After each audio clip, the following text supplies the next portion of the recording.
vamos a hablar sobre el tema profetizar de nuevo. Y aunque el día de ayer estudiamos que la tierra, que tiene un aspecto positivo, y se veía ese aspecto positivo al principio de nuestro estudio, luego fue contaminada, puedo decirlo de esa manera, y termina teniendo aspectos muy negativos, hasta hablar como dragón, es decir, ser usada por el enemigo, la tierra no va a ser gobernada por el mal. Hay una solución. Dios está obrando para establecer su reino. Y ya se ha dicho acá, Jesús obtuvo la victoria, los reinos le pertenecen a Cristo, pero hay algo todavía que se debe hacer en este mundo y hay quienes debemos estar involucrados en esto. De eso vamos a hablar este día, así que pedimos que nos acompañe en esta oración para que Dios dirija nuestro estudio. Querido Padre, gracias porque en tu palabra encontramos sabiduría, pero también encontramos un llamado, el llamado a unirnos a la gran misión de poder compartir con otros las buenas nuevas de que el reino le pertenece a nuestro Señor Jesucristo. Ayúdanos a vivir en esa atmósfera y a ser esos instrumentos en tus manos de amor que puedan llevar este mensaje a quienes lo necesitan. En el nombre de Cristo Jesús oramos. Amén. Amén. Cuando uno piensa en los temas que estamos estudiando, pastor, de alguna manera no vamos a negar que terminamos un poco abrumados al ver que parece que Satanás logra intervenir en todos los momentos de la historia para acorralar al pueblo de Dios. Sin embargo, en el capítulo 10 de Apocalipsis encontramos una cuestión muy interesante porque se nos presenta cómo Dios está dirigiendo todo y está levantando a un pueblo que en términos teológicos llamamos el pueblo remanente, la iglesia remanente, para combatir el mensaje de Satanás con el mensaje de Dios. Partiendo de estas ideas, pastor, voy a comenzar con estas preguntas así. ¿Dónde surge esta iglesia remanente, pueblo remanente, y cómo surge y por qué Apocalipsis 10 nos muestra que solamente en la tierra de Estados Unidos podía surgir este pueblo que luego se debe extender a todo el mundo? Muy bien, yo creo que antes de dar respuesta a esa pregunta, hasta aquí sería bueno considerar lo que hemos estudiado así rápidamente esta semana, que hay un principio y nosotros nos adherimos a ese principio de investigación bíblica, que es el principio histórico. Nosotros vemos un flujo de eventos que se van sucediendo uno tras el otro y que no tenemos que especular hasta cierto punto, porque ya lo vamos a ver, qué es lo que sigue o cada detalle de lo que está viniendo, porque lo que ya pasó pues está allí, pero todavía hay algunas cosas que faltan por cumplirse. Entonces, cuando nosotros vemos en la historia, desde Daniel capítulo 2, que Daniel vivió bajo el imperio babilónico, luego el que le siguió también el Medo y Persa, y de ahí en adelante nosotros vemos los otros reinos que iban a estar conquistando. De ahí vendría Grecia, de ahí vendría la gran Roma que algunos se sorprenden cómo fue que Roma cayó, un imperio tan poderoso, no solo en lo militar. Ellos usaron, ya que Grecia les había antecedido, ellos usaron ese conocimiento también para seguir construyendo su imperio, pero finalmente Roma cayó.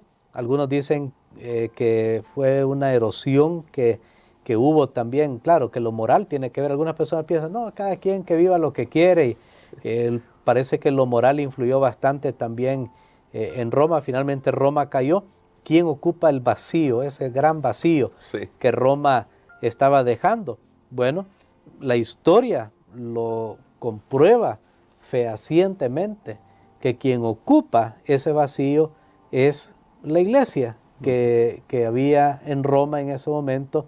El obispo de Roma llena ese vacío y a partir de ahí ya sigue actuando no como meramente un líder religioso, sino también como un rey, como un gobernante, como un emperador. Y entonces de ahí en adelante esta iglesia lleva a cabo esas dos funciones. Es tanto una iglesia como a la vez un gobierno político, un estado, hasta el día de hoy. Y de ahí vienen las grandes persecuciones de la iglesia, teniendo ya la espada en la mano. ¿Tú no crees lo que yo estoy diciendo? entonces yo tengo todo para perseguirte, para hacerte lo que yo quiera. Y vino una gran persecución al pueblo de Dios. De ahí finalmente hubo una herida a ese sistema, a ese poder que trata de imitar incluso a lo que le pasó a Jesús, que murió y resucitó. Y entonces hubo una herida a ese poder, porque el diablo siempre es un imitador, y lo vemos en el Apocalipsis, está imitando siempre lo que Dios tiene. Por ejemplo, hago otro paréntesis aquí, ese triple poder, dice el dragón y la bestia del mar y la bestia de la tierra, y hay una trinidad. Sí. Algunos no creen en la trinidad, el diablo cree, porque él trata de imitarlo. Pero bueno, el punto es, hermano Gerson, que después de todo eso, que vean que va una sucesión de eventos en la historia, y recuerden lo que decía la Biblia, las grandes bestias, debemos ver los grandes poderes, porque algunos dicen, no, ese cuerno pequeño se aplica a alguien, a un rey por ahí, que no sé qué, pero la Biblia está clara, grandes bestias, o sea, son los reinos grandes de este mundo. Después de eso, cuando este poder que unió lo político y lo religioso tiene una disminución, después de eso era el ambiente apropiado para que pudiera surgir un grupo que iba a volver a proclamar las grandes verdades de la palabra de Dios que se habían oscurecido, aunque los reformadores desde el año 1500 y un poco más atrás y de ahí en adelante, ellos trataron de sacar a relucir otra vez las verdades de la Biblia, pero no fue completo. Entonces Dios permitió el desarrollo de un pueblo que ahora iba a restaurar todas esas verdades que se habían oscurecido, y que definitivamente después de esa herida como de muerte que hubo a este sistema político y religioso, iba a ser el ambiente propicio, y ahora en una nueva tierra. Recuerden que los cristianos que vinieron huyendo de Europa se establecieron en Estados Unidos de Norteamérica.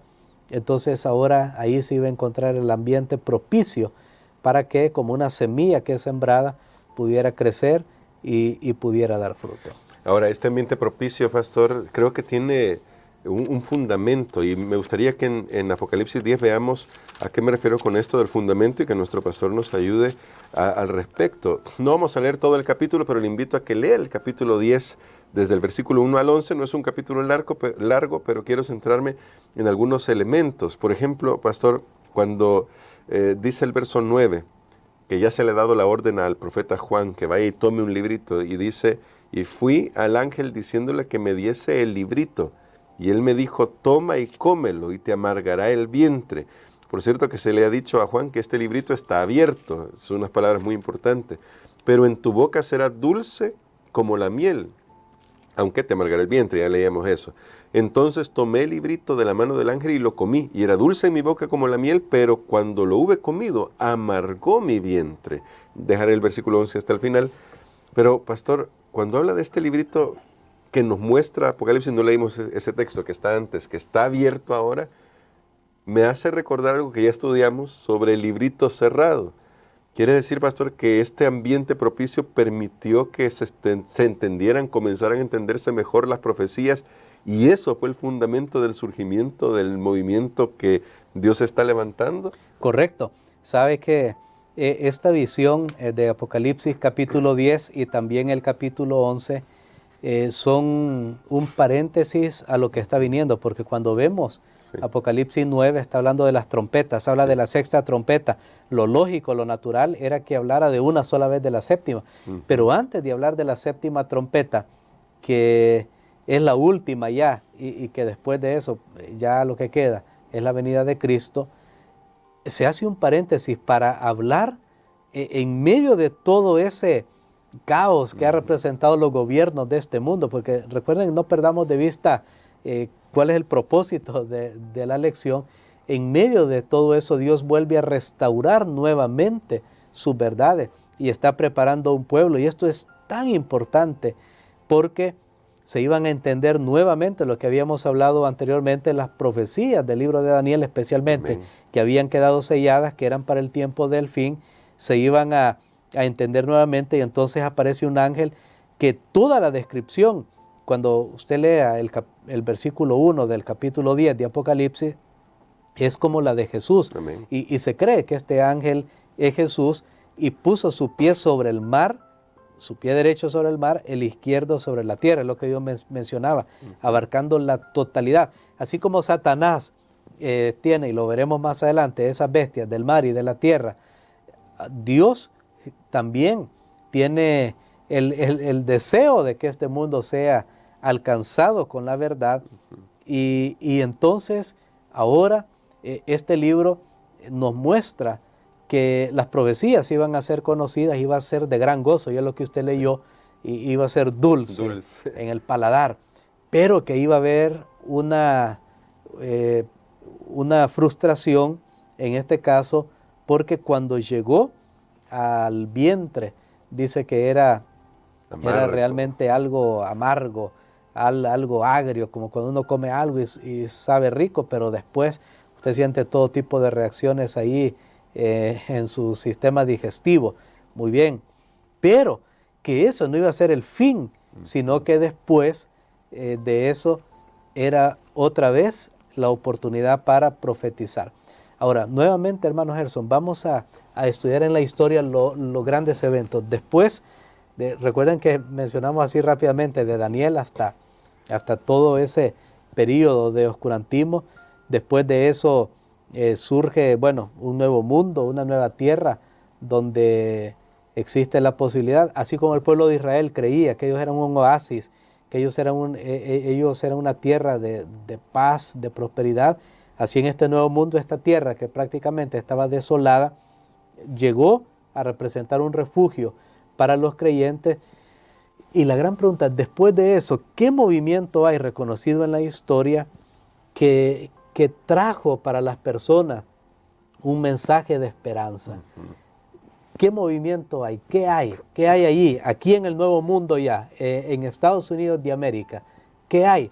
Mire, y lo único que se reconoce como grande, que cumple con esto, fue el movimiento que al principio se le llamó el movimiento millerita, o el movimiento adventista, porque Miller comenzó a proclamar los hallazgos que él había encontrado de la profecía bíblica. Él estudió desde este punto de vista histórico, y él dijo, estudiando las profecías de Daniel, porque de paso, allá en Daniel, capítulo 12, y hago aquí, hermano Gerson, la disculpa del caso, no sé, porque estamos mezclando varios temas a la vez, pero es el tiempo que tenemos, porque la lección quiere dar los grandes principios, pero de alguna manera hay que recordar esos elementos. Algunos elementos importantes. En Daniel 12 se habla de tiempo, 1260, 1335, y noten que entonces Miller descubrió en esa profecía, por ejemplo, de Daniel, él encontró la profecía más larga de tiempo, la de los 2300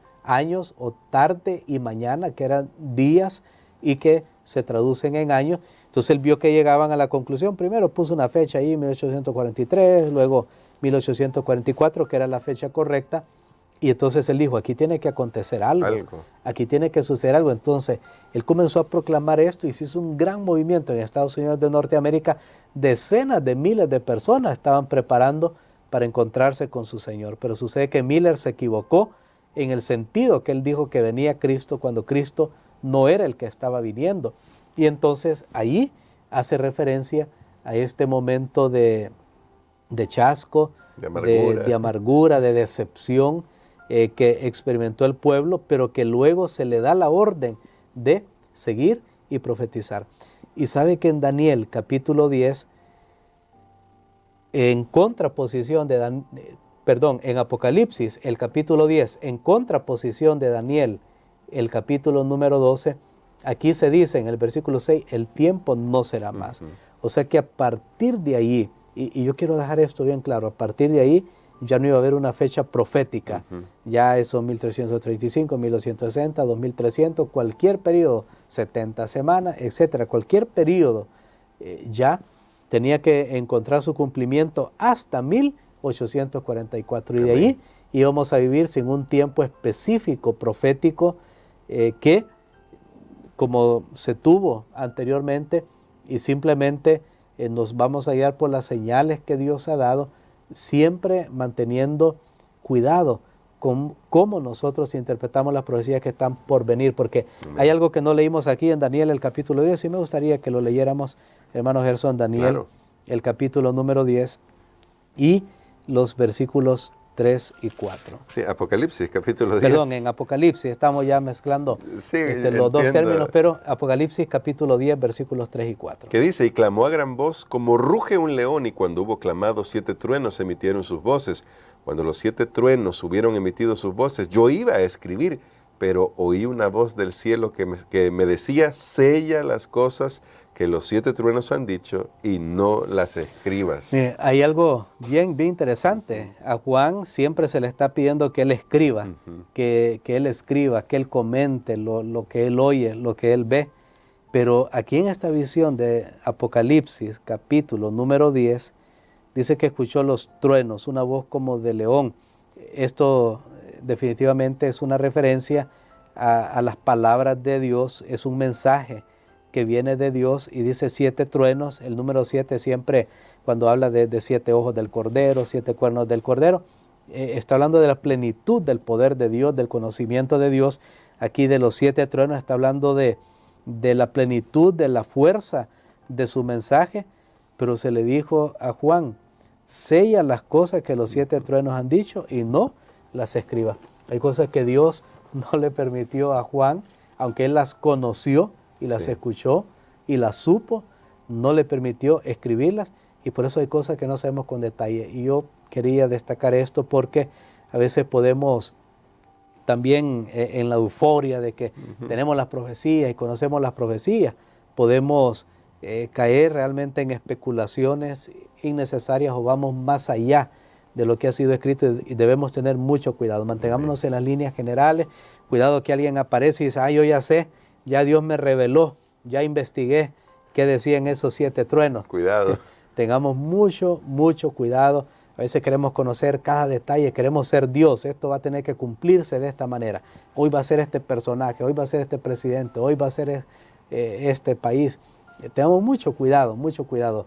Vean que estamos estudiando los grandes principios de la profecía que nos tienen que ayudar al final a alinear nuestra vida con el mensaje de Dios. Y yo voy a finalizar porque tengo algo para el día de mañana.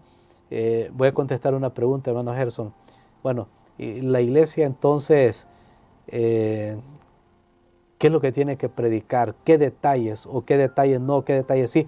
¿O depende de que yo diga esos detalles, la finalización del mensaje? Bueno, sí se nos ha mandado a predicar, pero también debemos tener cuidado de querer intentar ser Dios y nosotros en nuestra mente pobre querer manipular los eventos que van a suceder pronto. Tenemos que tener cuidado con eso. Lo que sí sabemos, ese texto no lo leímos, pero quería dejarlo hasta el final, ya nuestro pastor va a orar por nosotros, pero lo que sí sabemos es que tenemos un mensaje que llevar.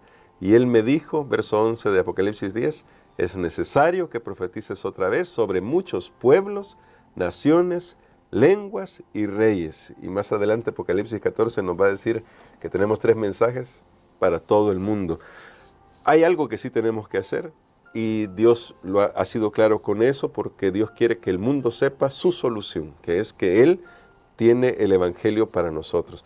Pastor, me gustaría que hoy orara por nosotros. Yo sé que ha sido mucha información porque era necesario, de hecho, por el tema que se estaba tratando, pero ore por nosotros para que lo que hemos escuchado nos ayude a confiar en la dirección de Dios para el mundo, pero también para nuestra vida. Amén. Padre, en esta hora te damos gracias, Señor, porque aunque hay cosas que no tenemos una respuesta, tú, Señor, nos muestras que siempre estás al control y nos das la seguridad de que si nosotros nos alineamos contigo en tu plan, vamos a tener la victoria.